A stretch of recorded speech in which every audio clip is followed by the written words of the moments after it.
যারা পরীক্ষা দিচ্ছি আমরা 100 মার্কের পরীক্ষা না, পাস করে কত দেয়? 33 পাস না? এর একবার কি হারে মেট্রিক ফেল বলে? আরে কি মেট্রিক ফেল বলে?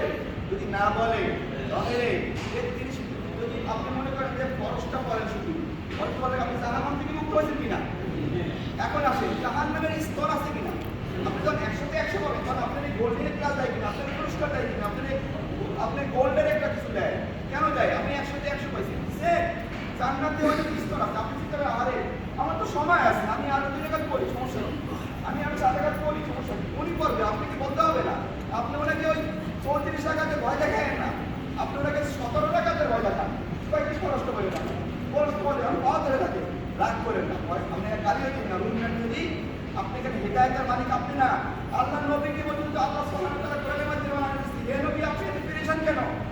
তার চাচা আপনি ইতিহাস বললে কাজ করতে পারি করবে, তার চাচা তাকে কতটা ভালোবাসছে, সেই চাচা তার মৃত্যুবরণ করে, তাকে এতটুকু রিকোয়েস্ট করছে শুধু লা ইলাহা বলে, নামাজ তো পড়েই না, কোনো কিছু তো জীবনে হয় না, কিন্তু শুধু লা ইলাহা একটু পড়েন আমি আল্লাহর কাছে দরখাস্ত করবো।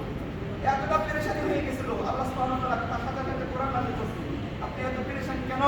আপনি তো এই হিদায়াতের মালিক আল্লাহ, আমরা তো সাধারণ মানুষ, আমার রুমের বাইরে ডাক্তার শোনা ডাক করার দরকার নাই, বাইরে ডাক দেবেন, ভাই জাহান্নাম যায় আফসোস করে মুর্দা যে গুনাহ করতেছে, আমি আফসোস ভাই আফসোস আমার ভাইটা যাইতেছে না, উল্টা এটা করেন না, নামাজ পড়ে না, রোজা রাখে না, এটা কি মানুষ নাকি হয়ে যায় না?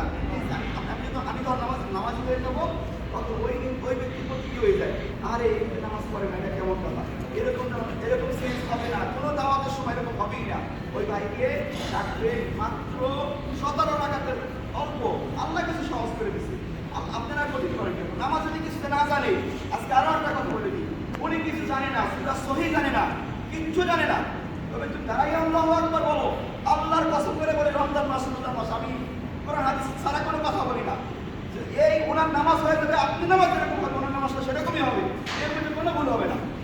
আপনি চিন্তা করেন আল্লাহ কত সহজ করছে, আপনি যদি উনি অনেক সুবিধা দেবে, শয়তান অনেক বিরয় করবে, এটা অস্থায়ী ঘটনা। যাই হোক, আজকে আমরা জানলাম না নিয়ে এসে ব্যাপারটা সিরিয়াস হওয়ার দরকার নাই, এবং নামাজের ব্যাপারটা রোজা রাখা 5 ওয়াক্ত নামাজ একবারে পরিপূর্ণ করতে পারি, এবং কোরআন শরীফ পড়তে নাও পারে তো এখানে বইলা বৈশা আলিফ বাতা এখানে তো আমি কত সহজ করছি, এখন শুধু বইলা কোরআনটা শেখার জন্য আমি কিন্তু ভাই অল্প কাজে আসি, কোরআনটা শেখার জন্য অনেক ভাইরা আমি দেখছি আলিফ বাতাসা করতে যাচ্ছে না, আলহামদুলিল্লাহ আলিফ বাতাসা শেখা তার আস্তে আস্তে বেড়ে যাইতেছে। এখন এটা যেন জারি রাখতে পারি, এরকম ভাইরা নিয়ত করে এদের শেখার জন্য নিয়ত করে ইনশাআল্লাহ। আর এই আজকে যেহেতু আমরা যেটা জিনিস শিখলাম নামাজের দাওয়াত দেওয়ার ব্যাপারটা, আর সবসময় মাথার মধ্যে নিয়ে নেবে যে জান্নাত কোনো লটারি না, জান্নাত কোনো কি না, লটারি না, জান্নাত এটা হচ্ছে নিজের কামাই করতে হবে, কি করতে হবে, কামাই করতে হবে। আর গুনাহ যেন রমজান এই মাসে যেরকম আমরা একটা অভ্যাস করে নিয়েছি না ভাই, এই রমজানের এই সপ্তাহে যেরকম বসছি আগামী সপ্তাহে এরকমটা বসার নিয়ত করে আমরা যেরকম জানি না, আপনি যে অনেকে যারা চলে গেছি যেমন চলে গেছে এটি করছে, হয়তো বাজারে গেছে, প্রত্যেক শুক্রবার যে বাজারটা হয় সেই বাজারে চলে গেছি, চলে গিয়ে আবার ঘুমে গেছি, কি ফায়দা কি হইল? আপনার আজকে বসার পরে কিছু না তো শিখতে পারছেন কিনা ভাই, ফায়দা হয়েছে কিনা ভাই?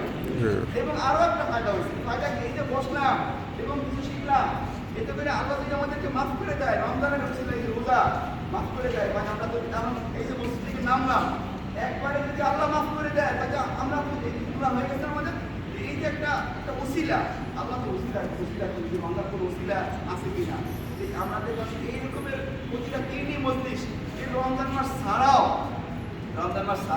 যদি কোনো দিনই মধ্যে 5 মিনিট 10 মিনিট বসবেন, ওই নিয়ত করে বসবেন, এটা যদি বসি এই মজলিসটা তো আমার গুনাহ মাফ করে দিতে পারে।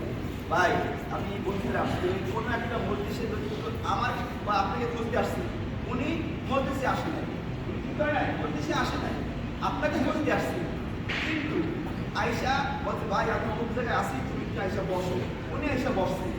এখন আসেন আল্লাহ যখন ফেরেশতাদেরকে বলছে হাদিসের কথা ভাই, যে এখানে তো ওই রবিউল আয়েশা বসছে, উনি তো ওনাকে খুঁজতে আসছে, আল্লাহ বলছে আমি জানি তুমি ওরেও মাফ করে দাও। ওই দেখেনি মজলিসটা কত দামি দেয়, কত সহজ। যাই হোক ভাই, এই প্রবাসে আমাদের একটা প্ল্যাটফর্ম, একটা শিক্ষা কেন্দ্র, একটা স্কুলের মতো না ভাই, আমাদের একটা টাইম আছে, আমরা এই টাইমে মানে শুক্রবার দিন আমাদের ছুটি, তারপরে এরকম এই লেভেল থেকে এরকম ডিউটি, আমরা একটা টাইম, একটা ঘন্টা একটা ফিক্স করে নিতে পারি না? 2 বছর যদি একটা ফিক্স করে যে এই টাইমে আমি এলেম শিখবো, তাহলে সেটা হবে কি না? আপনি দেখবেন আজকে এক লাইন তর্জমা করবেন, আজকে সূরা সাহাবায়ে কেরাম তেলাওয়াত করছে, কোরআন যারা পড়তে জানেন এক যতটুকু তর্জমা জানছে তারপর আগে বসে না। আমরা কোরআন শরীফ শুধু পড়লে হবে না, কোরআন শরীফ সাথে তর্জমা করবো না, জানতে পারবো ইনশাআল্লাহ। কোরআন শরীফ যারা পারেন না, কিন্তু এখানে আমাদের শেখার একটা সিস্টেম আছে। রমজানের যে আপনাদের ক্লাসটা যারা শিখতেছেন তাদের কিন্তু বলা হয়নি যেরকম সময় শেখানো হবে। তো ইনশাআল্লাহ রমজানের পরেও এই ক্লাস চালু আছে। যারা কোরআন শিখতে চান তা ইনশাআল্লাহ ওই যে সপ্তাহে একদিন 10 মিনিট 15 মিনিট শিখে নেবেন, সময় না থাকে 15 মিনিট শিখে নেবেন। আপনি এই সপ্তাহে 2টা আলিফ বা তার পা শিখে যান, পরের সপ্তাহ পরে হরফ শিখে যান, সমস্যা হবে না। 2 বছর আপনি কোরআন শিখে গেলেন, তারপর আপনি সূরা ফাতিহা আলহামদুলিল্লাহি রাব্বিল আলামিন, আল্লাহ এটা কি বলছে একটু দেখুন। ভাই কোরআন শরীফ পড়লেন আপনি জানলেন না, তাহলে তো আপনি পরিবর্তন হওয়ার কোনো চিন্তা করেন না, তাই? যাই হোক ইনশাআল্লাহ আমরা এত নিয়ে চলবে। রমজান মাসটা আমাদের জন্য একটা সিজন, এই সিজনে যেন গুনাহ থেকে মুক্ত ইনশাআল্লাহ, যেন আমাদের লাইফ যেদিন আল্লাহ দুনিয়া থেকে আমাদেরকে নিয়ে যাবে ওই পর্যন্ত আমাকে এই গুনাহ মুক্ত আল্লাহ রাখার তৌফিক দান করে। আমিন আমিন।